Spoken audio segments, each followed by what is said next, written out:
"You're not allowed in here." The voice came through the intercom. I looked up, my heart tightening.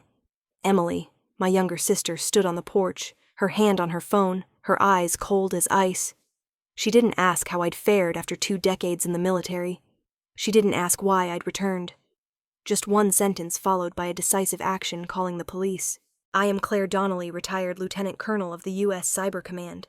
For 25 years I served in the shadows investigating cybercrimes, tracking digital terrorist organizations, protecting classified information from invisible intruders.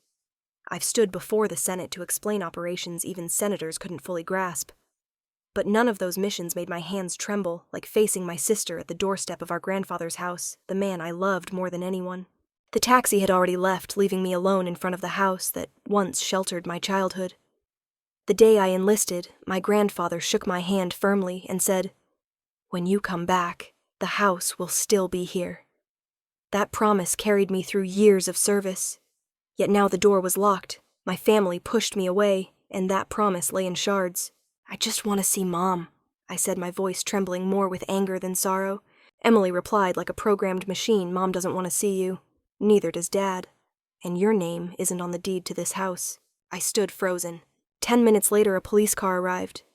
A young officer stepped out, followed by an older one with a buzz cut I knew too well from my military days. When his eyes met mine, there was a fleeting hesitation. He saw my uniform. He knew who I was. "Lieutenant Colonel Donnelly," he asked quietly. I nodded, but his next words extinguished any remaining personal connection. "This house is legally owned by Ms. Emily Donnelly and Mr. Kyle Morrison. There's no record of your access rights." I stepped back as the gate slammed shut. It didn't feel like rejection. It felt like being buried alive on the very land where I'd planted trees with my grandfather, where I'd drawn with chalk on the sidewalk. I used to think the battlefield was a distant place where bullets and bombs took lives. But the coldness in my family's eyes hurt more than any gunfire I'd ever heard. That night I didn't go to a hotel. I drove to the next street over, parked under a maple tree, and sat there in the car. No lights, no music, just me in my crisp military uniform from this morning's discharge ceremony, feeling as though each crease in the fabric was cutting into my skin. The house, the 2-story wooden home my grandfather built with his own hands, stood at the end of the street, glowing with warm, golden light from the living room. But inside me, everything was ice cold. The lawn out front, once adorned with my grandmother's hydrangeas, now held only a crooked "for sale" sign, staked into the ground. "For sale, private listing." I didn't cry. Not because I was strong, but because I had no tears left. I'd buried comrades in the Middle East, seen the aftermath of war on computer screens when servers were destroyed. But I never imagined I'd feel this kind of pain on my own homeland. The next morning I was still there. One hand gripped my phone, the other rested motionless in my lap. I checked my messages. Nothing but a single line, "Return to base."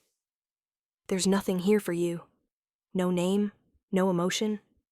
Maybe my father, maybe Emily. Whoever wrote it, their message was clear. I no longer belonged here. But I wasn't born to retreat. At 9 a.m., I went to a small coffee shop on Jefferson Street to meet Sarah Jennings. She was my college roommate before I enlisted. Her hair was still the same reddish brown, but her eyes were sharper now. When I walked in, she didn't ask how I was. She just turned her tablet toward me and said, "You need to see this." The screen showed a real estate listing. Address 1784 Elmwood Drive. My grandfather's house. Owner Crescent Pines Holdings, LLC. "I didn't sign anything," I said quietly. "You didn't," Sarah nodded. "I figured as much." "This is a transfer record from 3 months ago. On paper, the seller is Claire Donnelly." I leaned in to look at the signature. It looked like mine, but I'd never signed like that. My head spun. If you're reading this and feel outraged on my behalf, or if you've ever faced betrayal by your own blood, don't hesitate to leave a comment. I know I'm not the only one who's been rejected by those who share the same blood. "There's more," Sarah said, her voice lowering. I checked the notary who signed off on it.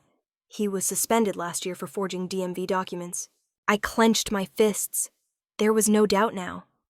They didn't just cut me out of their lives, they'd planned this for a long time. And they'd done everything to hide the truth. "What did your sister say?" she asked. "She said I wasn't in the will. That the house is theirs," I replied. "But Grandpa told me the night before he died that this house was mine." Sarah looked up. Do you have a copy? I shook my head.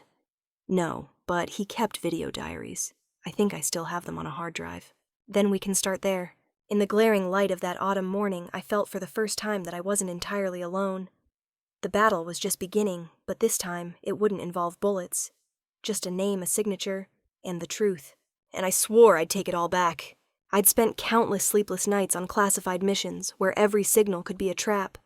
But that night, in a rented car parked 2 blocks from my home, I wasn't watching for enemies. I was trying to keep myself from drowning in memories sweeter than any protection the military ever taught me. I clearly remembered the attic where I learned to spell on the chalkboard my grandfather built. The scent of dry leaves in the yard every fall, Emily's giggles when we hid Mom's cookies under our pillows.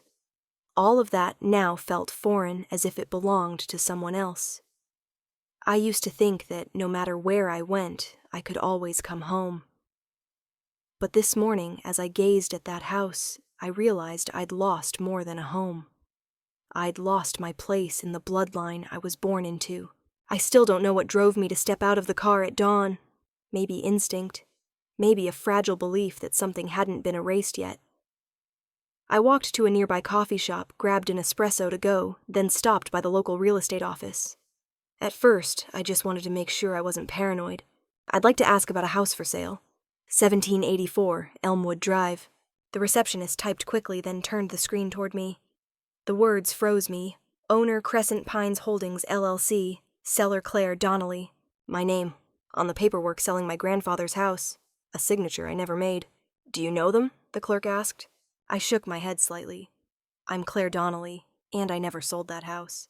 I left with my hands clenched tight. Emily's words from last night suddenly became clearer than ever. Your name isn't on the deed. This isn't your house anymore. She knew I'd been erased from everything. She'd planned it. Without hesitation, I went to the county land registry office. A low, yellowed building with heavy doors and cold fluorescent lights. I presented my ID and requested the property ownership history for that address. The clerk, a tired-looking, middle-aged woman, took a few minutes to search. Then she handed me a stack of printed documents. Here's the full transaction history. The most recent was 3 months ago. Transfer Claire Donnelly. Transferee Crescent Pines Holdings, LLC. I sat on a hard wooden chair nearby, flipping through the pages. On the 3rd page, the signature hit me like a slap. It resembled mine, but it was stiff, angular, off-tone. I knew I didn't sign like that. In the military, every pen stroke was honed like a weapon. I couldn't be mistaken. I pulled out my phone and photographed every page. Then I asked, can I know who the notary was? She checked again. A man named Thomas S. Callan. His practice is listed in Silver Spring. The name jolted me. I'd read about him in the news, a notary suspended last year for forging DMV records for a financial fraud ring. It was clear now. Everything was staged from the signature to the notarization. Someone had arranged for me to disappear from that house on paper as legally as possible. I stepped out of the office, my mind reeling. But this time, it wasn't despair. It was clarity. I was starting to understand. This wasn't a family misunderstanding. This was an organized theft. I called Sarah. They used a fake notary. Callan, the one suspended last year. My name was forged on the transfer documents. There was a pause on the other end. Then Sarah said, her voice eerily calm, Claire, if this is real, it's a criminal offense. And we'll need more than a phone call. Meet me tonight. Bring all the photos. I agreed and hung up. On my way back, I passed the house again. The door was still locked. No voices, no signs of life from inside. Just the for sale sign standing silently on the lawn, like a knife stabbed into my memories. I looked up at the 2nd floor window, my childhood room, where I'd stuck glow in the dark stars on the ceiling, where I'd promised my grandfather I'd come back. Everything in me screamed to run inside, tear it all apart, and reclaim what was mine. But I knew if I did that, I'd become exactly what they were painting me as unstable paranoid, deserving to be erased. No, I wouldn't react. I would retaliate. With the law, with the truth, and with the grit of a soldier who'd faced forces far more dangerous than family. That evening I sat with Sarah at a quiet bar near City Hall. She'd brought a laptop, a stack of files, and a property map of the area. We reviewed the photographed transfer documents, comparing my real signature from military contracts. The difference is obvious, Sarah said. And if the notary was suspended, any documents he signed after that point could be invalidated. I looked at her. Emily knew everything. She said I was out of the will. But Grandpa told me the night before he died that the house was mine. Sarah thought for a moment. So the question is there an original will, or did they create a new one afterward? I remembered something. Grandpa kept video diaries. He recorded every day. They're on a hard drive I think I still have. If there's a clip where he states his wishes for the will, we could use it as evidence. Sarah nodded. Find it. And Claire. If this is as big as I think, we're not just talking about stolen property. There could be something deeper. I looked out the window. Maryland was lighting up outside. But in me, another door was creaking open. A door to an investigation I didn't want, but couldn't avoid. We parted ways near midnight.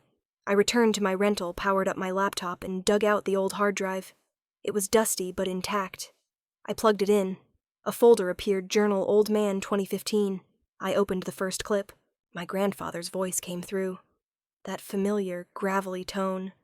Those deep, steady eyes staring straight into the camera. I'm leaving this house to Claire. She's the only one who understands its value. I sat frozen. My heart pounded. Everything was starting to come into focus. And I knew once this door of memory was opened, there was no turning back. Chapter 7, Uncovering the Pieces. If every story is a puzzle, sometimes you need to flip over the pieces forced into the wrong places to see the whole picture. That week, Sarah, Isaac, Kayla, and I began unraveling the layers of lies built over years. The deeper we went, the clearer it became this wasn't just a fight for a house. It was a battle of law, honor, and conscience.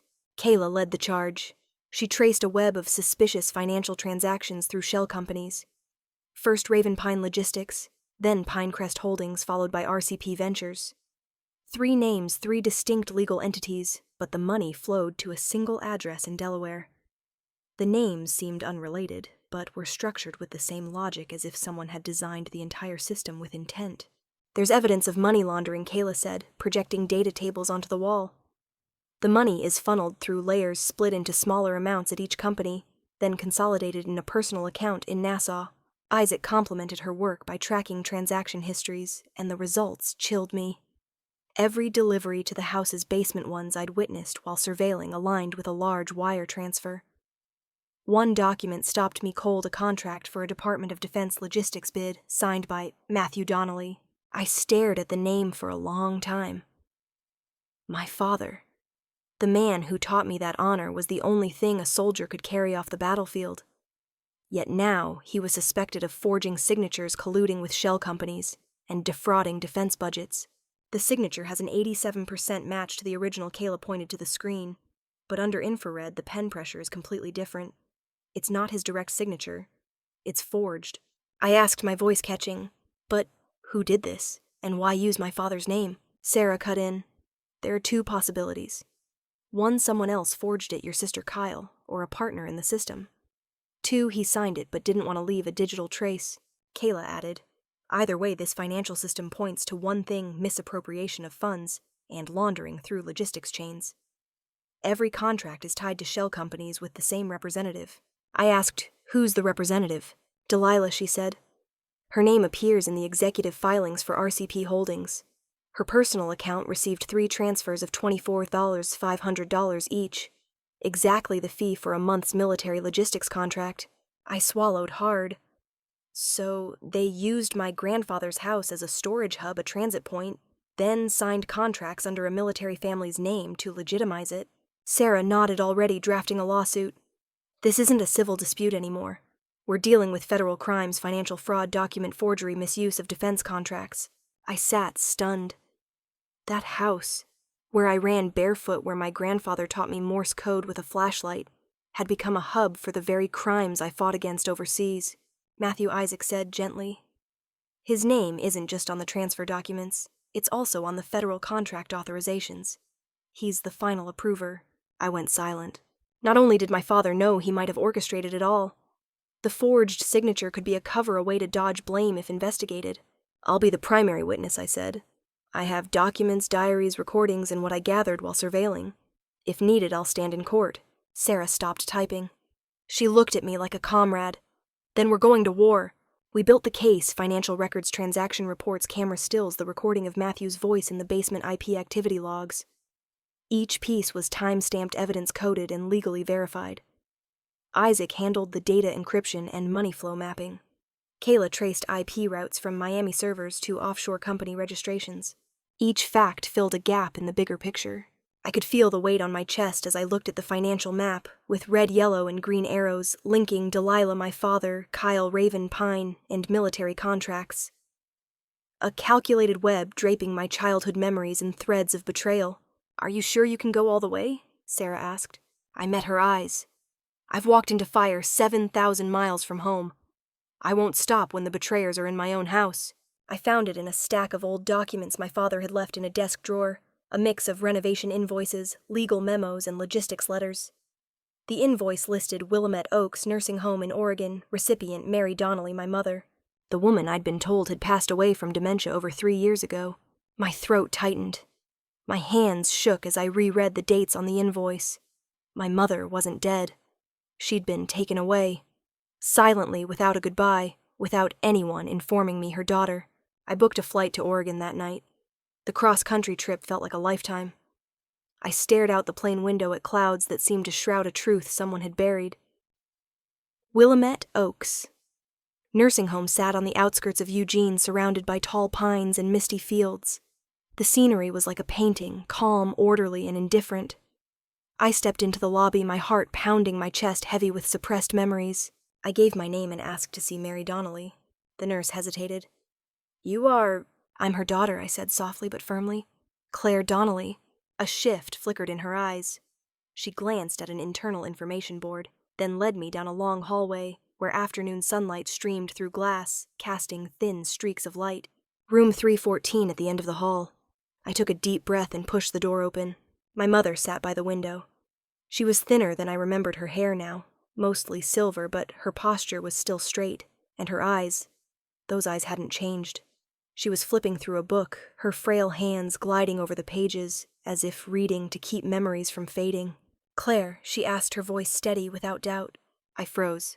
"Mom, you recognize me. Even if I were blind, I'd know your footsteps," she replied, her voice light as a breath, then opened her arms. I couldn't hold back. I rushed into her embrace, holding her, as if a second's delay would make her vanish again. My tears soaked her shoulder, wetting the old silk robe I remembered touching as a child. After that quiet moment, my mother told me everything. My father had placed her here under the pretense of severe memory loss after emotional trauma. But she was lucid. She'd repeatedly asked to contact me, but the staff refused, citing orders from her legal guardian. No one from the family had visited her. "They wanted me gone, Claire. As if I'd never existed. As if I could be erased from the map of memory." I trembled with rage. My mother reached for an old book on the shelf. "There's something your grandfather left. Before he died, he told me to keep it safe and to give it to you when you were ready to understand." She pulled out a yellowed envelope from the book's cover, sealed with red wax. My hands shook as I opened it. It was the original will, short definitive. The Maryland house to my granddaughter Claire Donnelly, the only one in my life who understands what it means to protect a family with honor. Signed by my grandfather, legally notarized. I clutched the will to my chest. It wasn't just a legal document. It was an affirmation, a thread tying together the broken pieces of a family. My grandfather hadn't forgotten me. My mother hadn't lost her mind. Only the lies had been meticulously staged. "I didn't speak sooner because I wasn't allowed," she whispered. "But I never forgot you, Claire.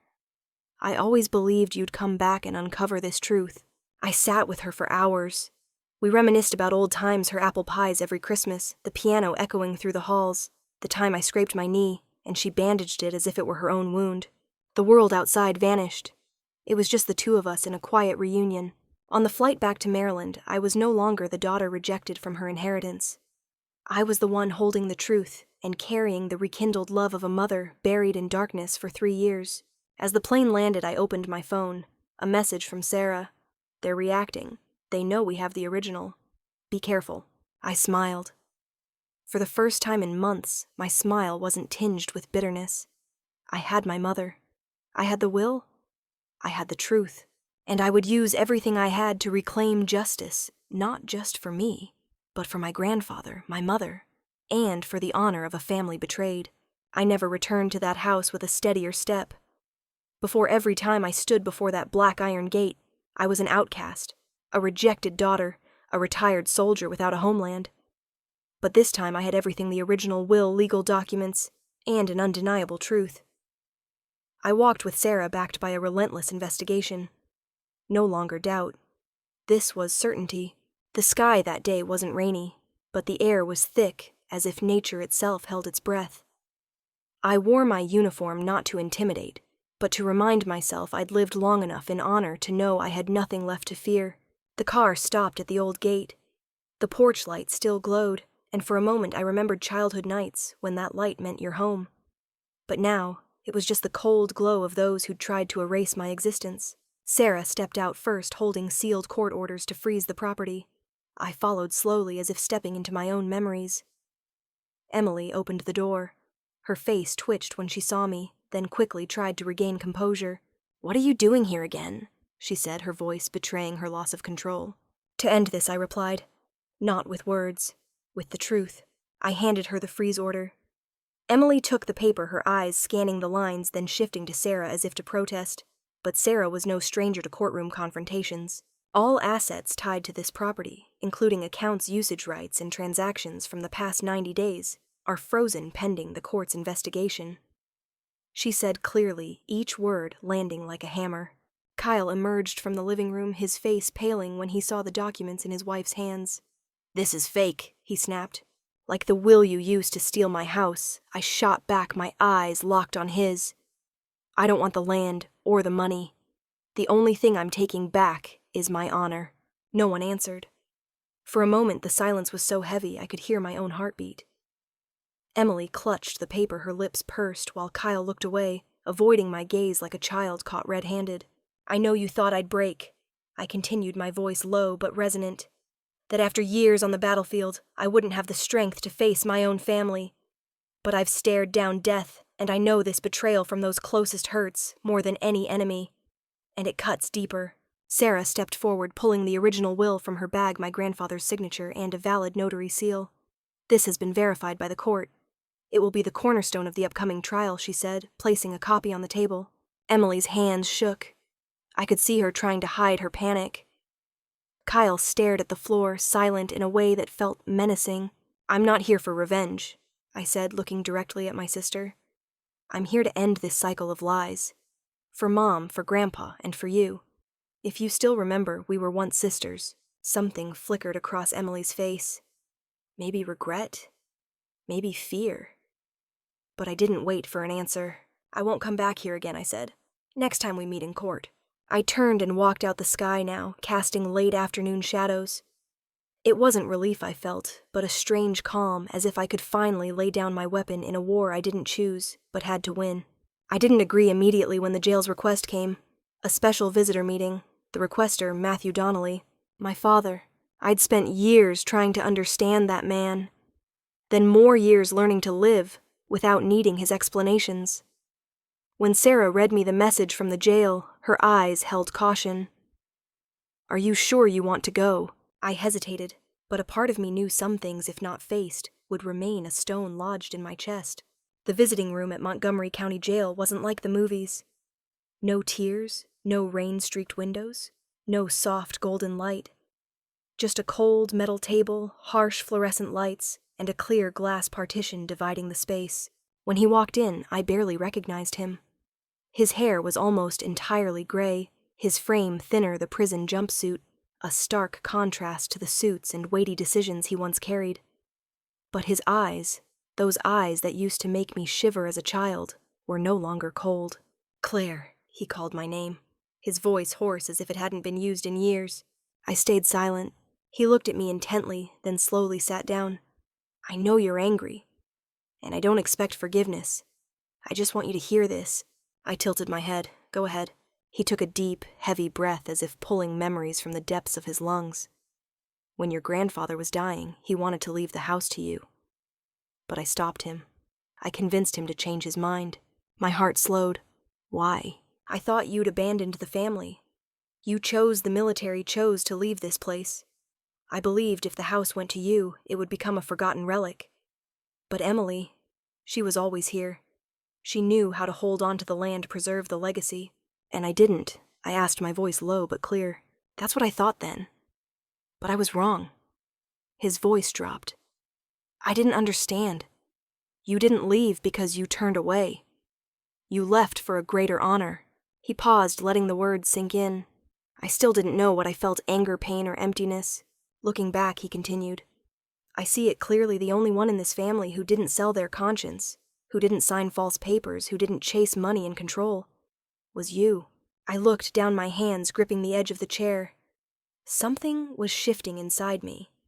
Not forgiveness, but acknowledgement that sometimes people only grow when they face their mistakes. My father placed his hand on the glass.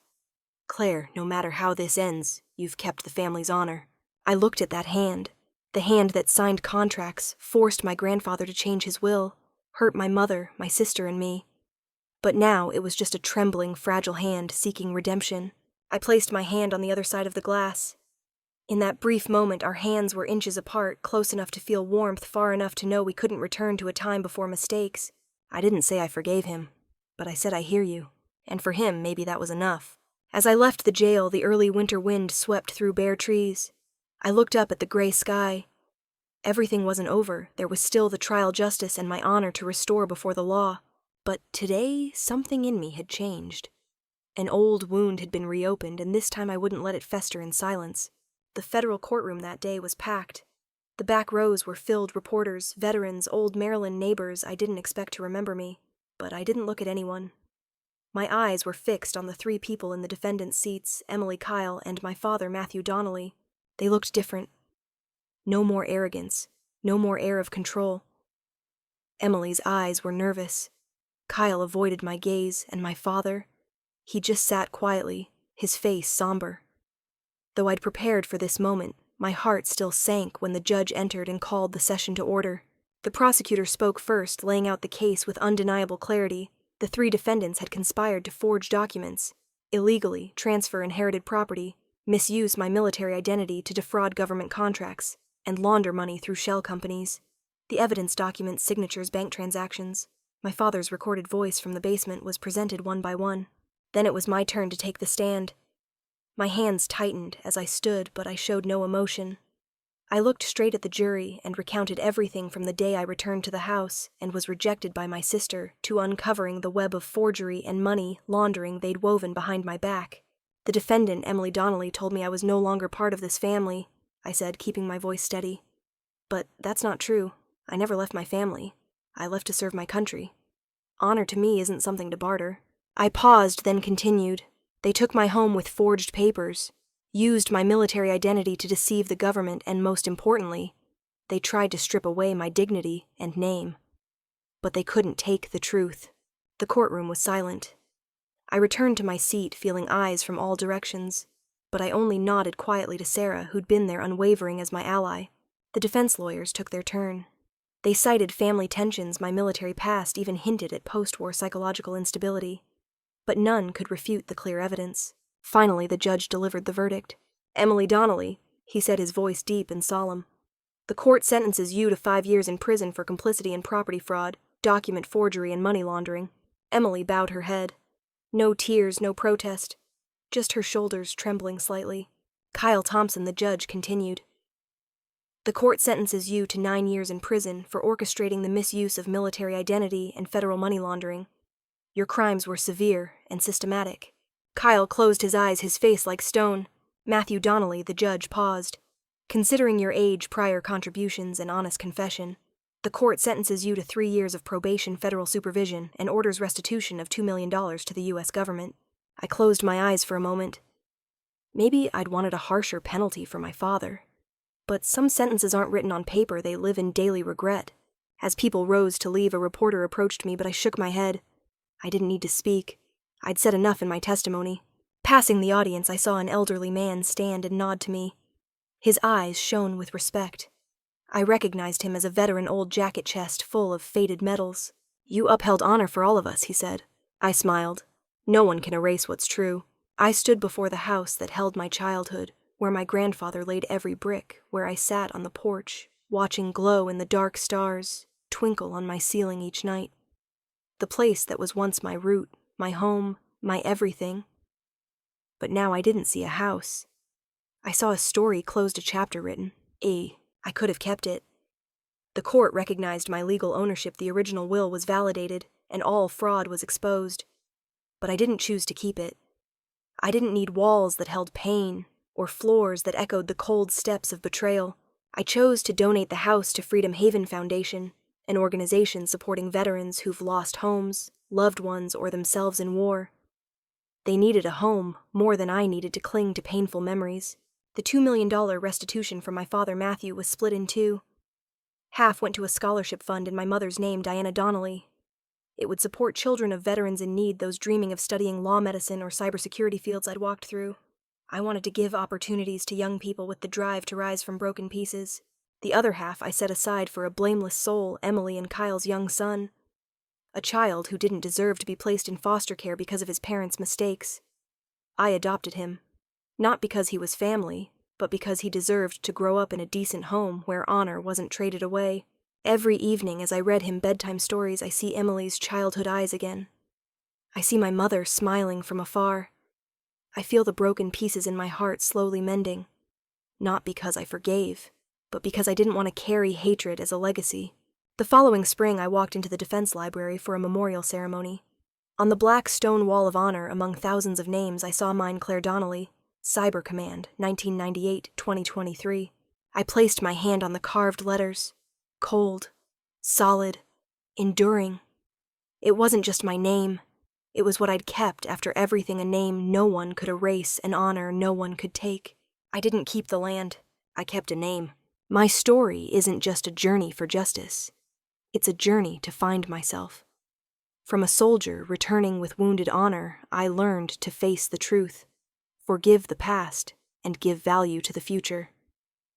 Through each chapter, I realized honor isn't in papers, but in how you stand when knocked down. Family isn't always blood. Sometimes it's those who stand with you for what's right. And the most precious asset I kept was a name untainted by deceit or power. If this story resonates with you, leave a comment. What did you learn from my journey? Share your thoughts or just a hello, because you might be walking your own path too. Don't forget to follow for more true stories of trust, resistance, and humanity. See you in the next story. Because justice doesn't just come in courtrooms, it starts with each person's courage.